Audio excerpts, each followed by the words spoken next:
Boa noite, tudo bom? O tema então deste vídeo vai ser uma aula que eu planejei para uma disciplina eletiva deste semestre chamada Educa Online, que é uma eletiva em que questões de vestibulares, Enem, elas são gamificadas, ou seja, eu as transformo em jogos. E aí os alunos formam grupos e eles competem entre si, né? Só que com a proibição dos celulares na sala de aula, então eu fiz uma gamificação desplugada por meio dessa tela aí que vocês estão vendo, que é o aplicativo Quizzes, em que eu, por meio de cartões com QR Code, já vou pegá-los, quer ver? Vamos aqui, pegando a bolsa aqui, pegar um deles para vocês verem. Esses cartões aqui, ó. Cada cartão você posiciona de uma forma diferente para que o aluno responda se é alternativa A, B, C ou D. Aí eu, com o meu aparelho de celular, eu vou e eu faço uma varredura geral nas telas dos alunos, né? Nesses cartõezinhos que cada grupo vai ter um. Então, essas questões que eu propus para a aula, 5 questões, são questões que versam sobre o quinhentismo e a última delas é sobre o classicismo lá na Europa. Então, antes da gente adentrar isso aí, eu vou fazer um apanhado do que são esses movimentos literários. Então, por quinhentismo, nós vamos entender toda aquela produção estética, escrita, feita nos anos de 1500, né, no século XVI. O quinhentismo, ele é o quê? Ele é um movimento genuinamente feito para o Brasil. Detalhe, ele é feito para o Brasil, ele não é do Brasil. Por quê? Porque nessa época nós não tínhamos escritores próprios nossos. Então tudo que era feito era feito por meio de cronistas europeus e também de padres europeus que vinham para cá, né, para catequizar os indígenas. Então, o quinhentismo, ele é um movimento literário que emergiu no Brasil durante o século XVI, que ele reflete uma transição que é marcada pelo contato entre a cultura europeia e indígena e, em menor grau, africana, né? Especialmente no contexto da colonização portuguesa. Então, esse fenômeno literário, ele é um fenômeno. Por quê? Porque ele não chega a ser uma escola literária. Porque, segundo o sociólogo Antônio Cândido, para nós termos uma escola literária, nós vamos precisar do quê? Nós vamos precisar de um triângulo: obra, autor e público leitor. E isso nós não tínhamos nessa época no Brasil. Por quê? Porque as cidades eram extremamente precárias e nós não tínhamos o quê? Mercado consumidor de cultura, de leitura principalmente, né? Imagina, quem é que Portugal mandou para cá? Meio que a ralé portuguesa, né? E também os senhores da Casa Grande, eles não eram muito dados a manifestações, né, culturais nessa época. Por quê? Porque eles queriam ganhar dinheiro, né? Então, havia aquelas plantações enormes de cana, que eram as plantations, que utilizavam latifúndios e mão de obra escrava negra. Portanto, não tinha um clima propício para que houvesse, né, uma manifestação literária genuinamente brasileira. Então, eu lembro de uma frase do crítico José Guilherme Melchior, em que ele diz que o quinhentismo ele é um momento de descoberta, não só geográfica, mas também estética e cultural. Então, a literatura quinhentista, ela é marcada por choque, por um embate entre uma cultura autóctone ou seja, feita aqui mesmo em solo brasileiro, que era a indígena, quase sempre ágrafa. O que é uma cultura ágrafa? Aquela que não usa escrita. Era passada oralmente. E aí vem a cultura portuguesa e faz aquele processo de aculturação, em que uma cultura ela é substituída por uma considerada superior. Então, qual é a abertura do quinhentismo? A Carta de Pero Vaz de Caminha. A Carta de Pero Vaz de Caminha, ela é uma carta que revela o espírito do quinhentismo, que é uma visão ora deslumbrada da geografia brasileira e também até um certo deslumbre, um certo deslumbramento com o indígena, só que também é o quê? Eles focam em tudo que o indígena não tem, que é rei, lei e fé, né? Então, é aquele momento em que a cultura europeia assume meio que um contexto, né, de salvação, uma coisa quase messiânica, né?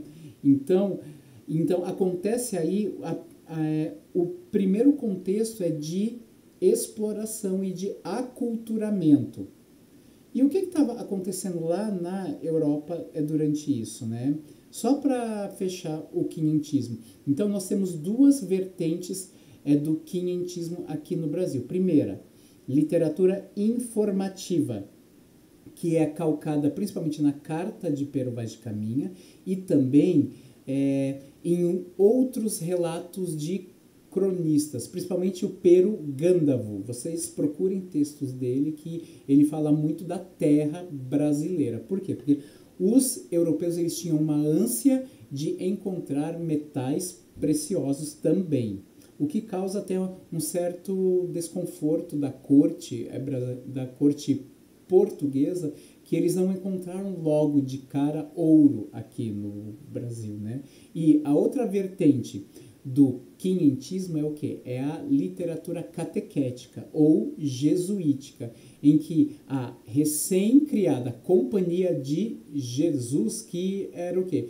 Que, digamos, era o braço armado da Igreja Católica, porque os padres não tinham armas, claro, mas eles tinham o quê? Aquela ânsia de conquista, de conquistar fiéis, através de uma coisa que os padres faziam muito bem. Eles entravam numa cultura e eles, né, dominavam como é que essa cultura se comunicava, e aí ia aos poucos o quê? Minando a base religiosa dessas culturas e também de hábitos, né? Principalmente o padre José de Anchieta, que ele aprendeu a língua dos indígenas Tupi, Guarani, e ele fez autos, ou seja, peças de teatro religiosas em que ele demonizava os cultos indígenas. Tupã, que era o rei do trovão, ele era considerado o quê? O demônio.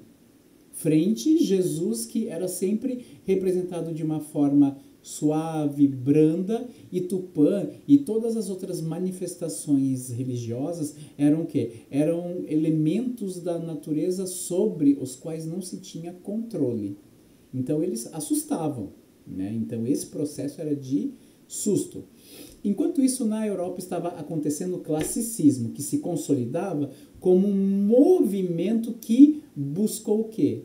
A inspiração na arte greco-latina, considerada durante muito tempo sinônimo de equilíbrio, bom gosto e de simetria, além de ser uma arte considerada eminentemente cerebral, ou seja, é a arte em que a razão domina o sentimento, né? Então, o classicismo é o quê? é o ressurgimento da cultura greco-latina, que na Europa ela se manifesta por meio de um movimento estético, artístico muito amplo, que foi o Renascimento. Então, o Renascimento busca o quê?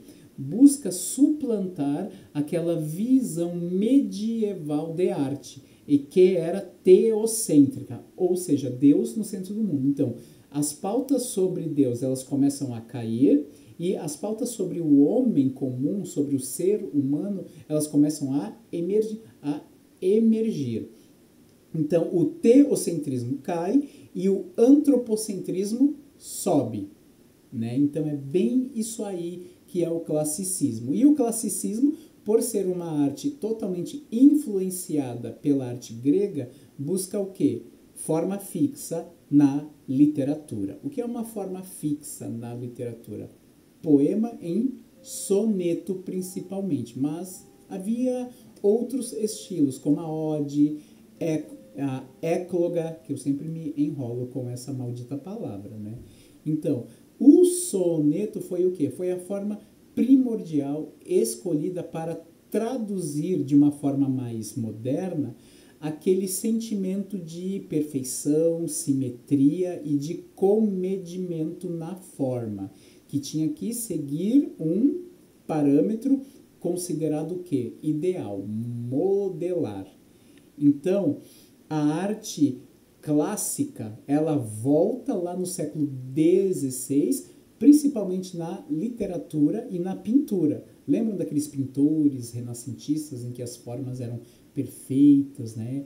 Leonardo da Vinci, Rafael Sanzio, todo aquele pessoal. Então, e na literatura? Nome principal, coloquem isso aí, Camões.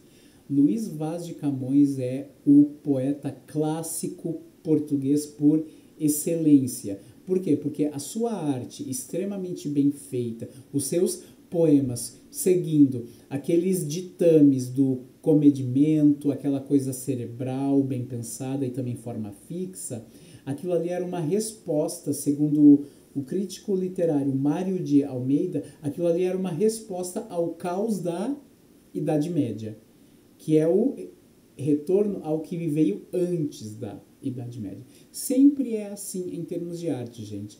Quando a gente tem uma época de, digamos, muita religiosidade, a época seguinte, ela vai ser o quê? Nega tudo isso. E ela busca uma inspiração em uma estética anterior à outra que a precedeu. Então, a gente tem o quê? Na Europa, nós tínhamos o quê? Aquele retorno da arte cerebral, clássica, simétrica, comedida. E aqui no Brasil, era o quê? Era o fervor da descoberta, né? Era o fervor de um mundo novo que se desnudava à frente os olhares dos portugueses. Então, a gente vai ver como é que funciona esse joguinho que eu propus, ó. A gente vai ver aqui, ó, que tem o quê? Que tem muita coisa boa em termos de tecnologia. Ó, então, a resposta, ó, Universidade Federal do Pará. Olha que legal. A gênese da nossa formação literária se encontra no século XVI. Foi o que nós falamos, né? Que foi o quinhentismo. Deixa eu melhorar aqui para vocês verem. Vou ter que diminuir a tela, gente, porque para caber aqui na nossa telinha básica. Ó, vou arrumar aqui para vocês. Essa, então, é uma questão da Universidade Federal do Pará, que aí os alunos vão ter que escolher qual é a alternativa correta, tá bom? Ó, a gênese da nossa formação literária se encontra no século XVI. Dela fazem parte as obras produzidas pelos degredados que eram obrigados a se listar. Como eu falei, esse pessoal que veio para cá não era dado, né, a cultivar formas de arte, não era. Os escritores que os donatários das capitanias hereditárias faziam algo de cultural, também não.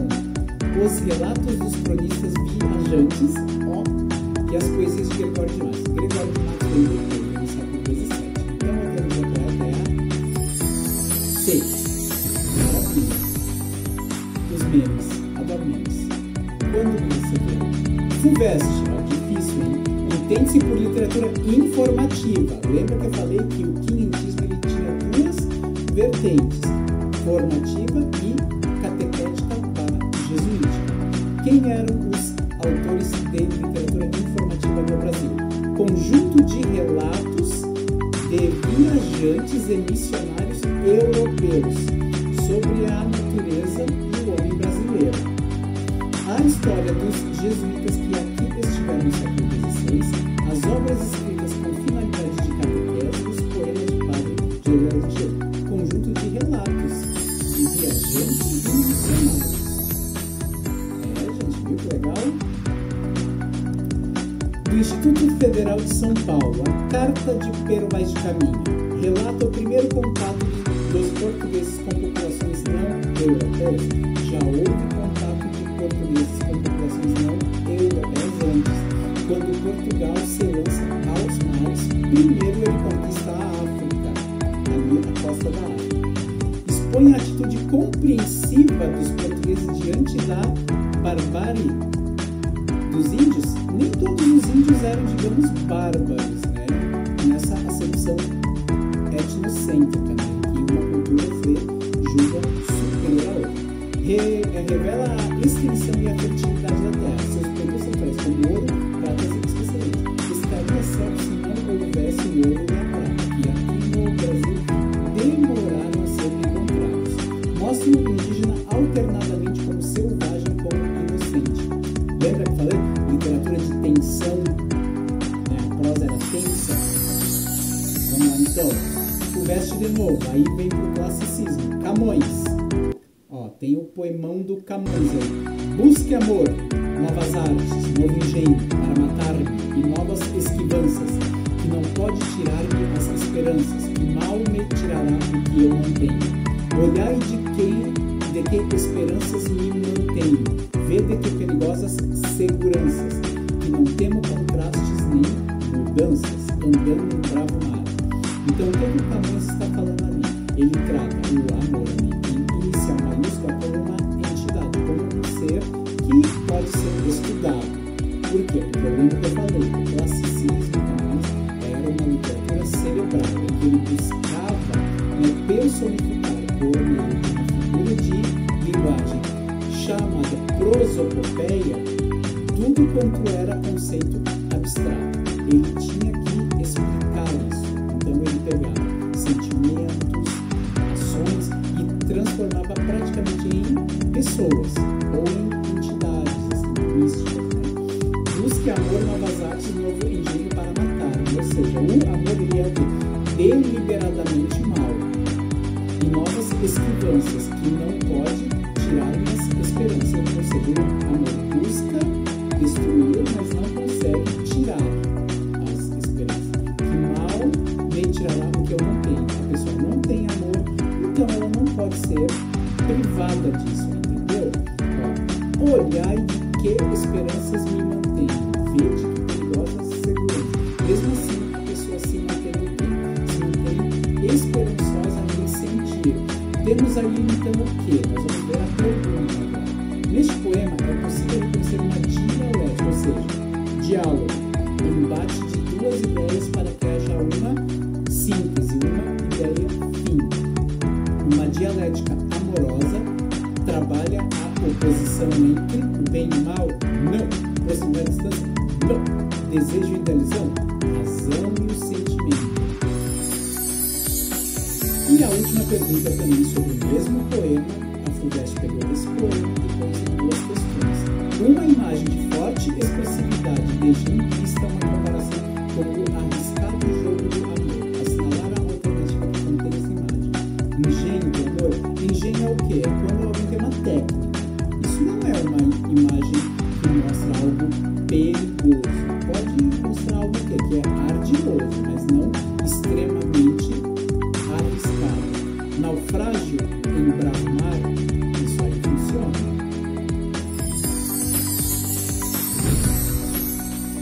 Então, espero que tenham gostado. Esse é o tipo de jogo que eu faço em muitas das minhas aulas.